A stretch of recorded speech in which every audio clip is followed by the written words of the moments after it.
दोस्तों, प्रधानमंत्री मोदी और उनकी सरकार ऑपरेशन सिंदूर के झटके से अभी तक उबर नहीं पाई है।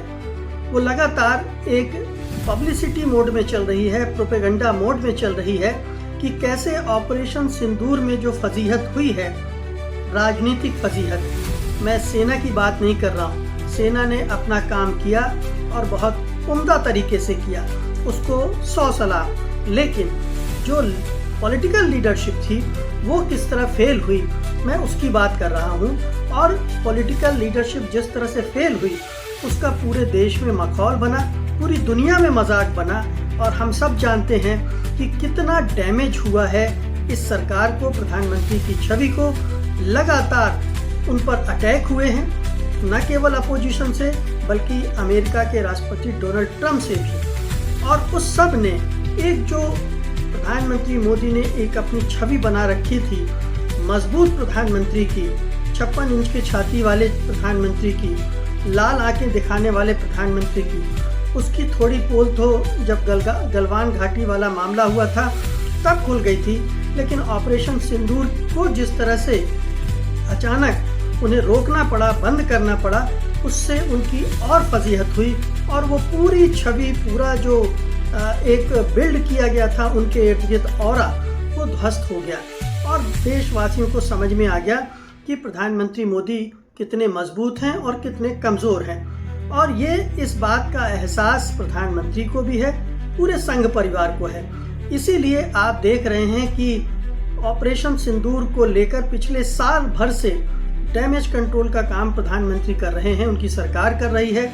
लगातार ऐसे उपक्रम किए जा रहे हैं, उपाय किए जा रहे हैं कि लोगों का ध्यान ऑपरेशन सिंदूर की सैन्य सफलता पर शिफ्ट हो जाए और वो राजनीतिक विफलता को नज़रअंदाज कर दें। और ये लेकिन हो नहीं रहा है। अब देखिए, ऑपरेशन सिंदूर को 1 साल पूरा हुआ तो उसने तीनों सेना के प्रमुखों को बैठाकर एक संयुक्त प्रेस कॉन्फ्रेंस करवा दी और उसमें एक तरह से सफाई दी गई। क्या क्या किया गया मैं बता दूं आपको कि पहलगाम आतंकी हमले के बाद उच्चतम स्तर पर फैसला किया गया कि निर्णायक जवाब दिया जाएगा। ऑपरेशन सिंदूर को 22 मिनट में सटीकता से अंजाम दिया गया। आर्मी ने 9 में से 7 टारगेट्स को ध्वस्त किया गया। बिल्कुल ठीक है, आर्मी ने को जो कहा गया उसने किया और अच्छे से किया। पाकिस्तान की कार्रवाई पर कैलिब्रेटेड रिस्पांस दिया गया, बिल्कुल इसमें कोई संदेह नहीं है। ऑपरेशन सिंदूर अभी भी जारी है। अब ये पॉलिटिकल स्टेटमेंट है जो प्रधानमंत्री ने ऑपरेशन युद्ध विराम होने के बाद रात को टेलीविजन पर आकर राष्ट्र को संबोधित करते हुए कहा था कि ऑपरेशन सिंदूर में पॉज हुआ है, खत्म नहीं हुआ है। भविष्य में कोई दुस्साहस हो तो दृढ़ता से जवाब दिया जाएगा। हम सब जानते हैं कि उसके बाद कई आतंकवादी हमले हुए, जिसमें लाल किले पर हुआ एक बड़ा आतंकी हमला भी शामिल है। ऑपरेशन सिंदूर अगर पॉज था तो उसे शुरू हो जाना चाहिए था, लेकिन नहीं हुआ।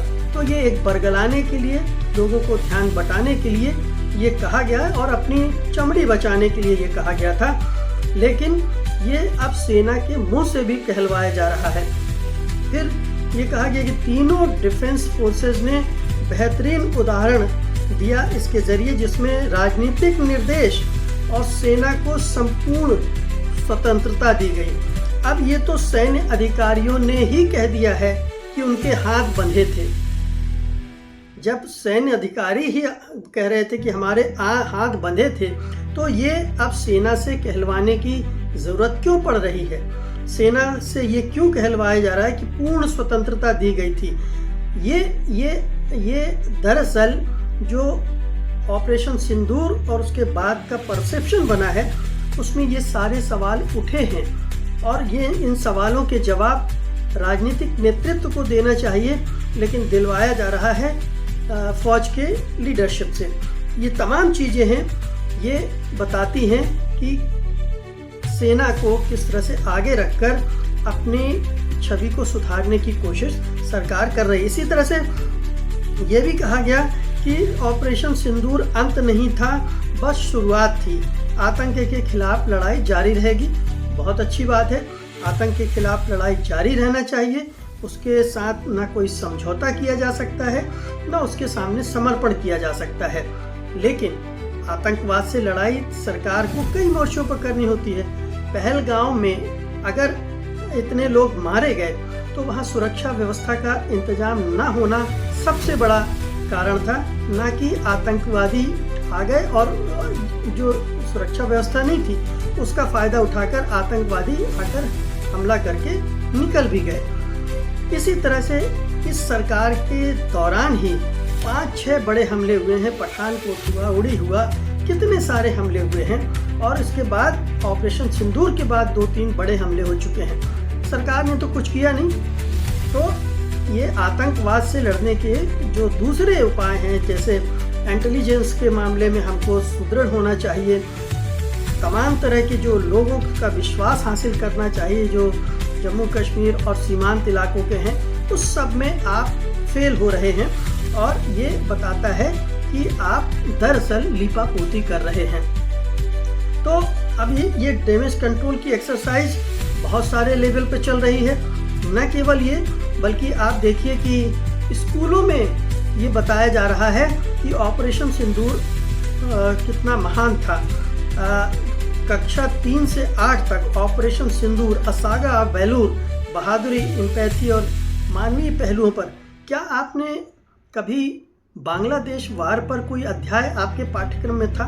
कम से कम मेरे तो पाठ्यक्रम में कभी बचपन से लेकर आज तक कहीं नहीं पढ़ाया गया। जबकि ये पिछले अगर 75-77 साल में सबसे बड़ी उपलब्धि भारत की सैन्य क्षेत्र में रही है तो बांग्लादेश के मामले में रही है, जिसमें उसने पाकिस्तान को 2 हिस्सों में विभाजित करने में सफलता प्राप्त की थी। लेकिन बच्चों के दिमाग में ये भरना है कि ऑपरेशन सिंदूर बड़ा ज़बरदस्त ऑपरेशन था और वो प्रधानमंत्री मोदी के नेतृत्व में हुआ था, इसलिए इस तरह की चीज़ें गढ़ी जा रही हैं और की जा रही हैं। इसी तरह से कक्षा 9 से 12 में बच्चों को पढ़ाया जा रहा है operation Sindoor, mission of honour and bravery. ठीक बात है, ये हमारे सेना के ऑनर की भी बात है, ब्रेवरी की भी बात है, लेकिन इसका राजनीतिक इस्तेमाल नहीं होना चाहिए, जो कि हो रहा है। दरअसल संघ की विचारधारा में सैन्यवाद बहुत ज़रूरी है और वो उसका महिमा मंडन लगातार करता रहता है।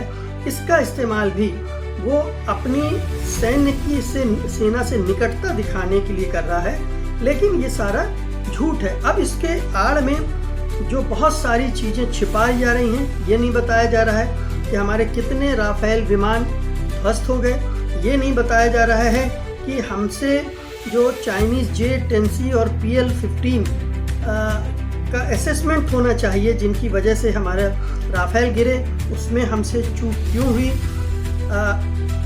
ट्रंप ने बार बार क्यों कहा, 60 बार से ज़्यादा कहा कि हमने समझौता किए कराया।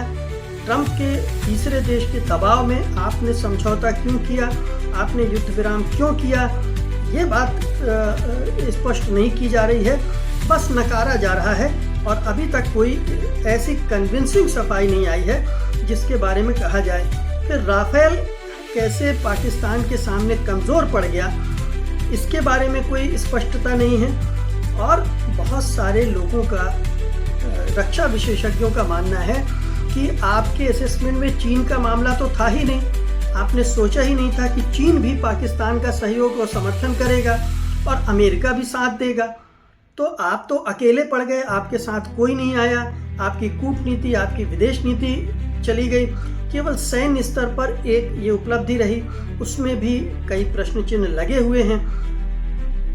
अब सवाल उठता है कि आप कह रहे हैं ऑपरेशन सिंदूर जारी है और हम फिर जवाब देंगे, लेकिन हकीकत ये है कि रक्षा विशेषज्ञों के मुताबिक अब पाकिस्तान से लड़ना मूर्खता होगी और पाकिस्तान से लड़के आप जीत भी नहीं सकते, क्योंकि उसने चीन के साथ ऐसा गठबंधन कर लिया है और अमेरिका की कृपा वह उस पर है कि आप अगर इस तरह का कोई काम करेंगे तो आपको और भी नुकसान होगा।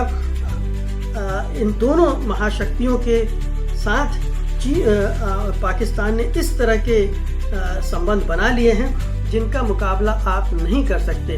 आपके पास अब पाकिस्तान के पास J-35 स्टेल्थ फाइटर जेट्स आ रहे हैं जो कि 5th जनरेशन के हैं, और हमारी सरकार अभी 4 या 4.5 जनरेशन का राफेल फिर खरीदने की तैयारी कर रहा है।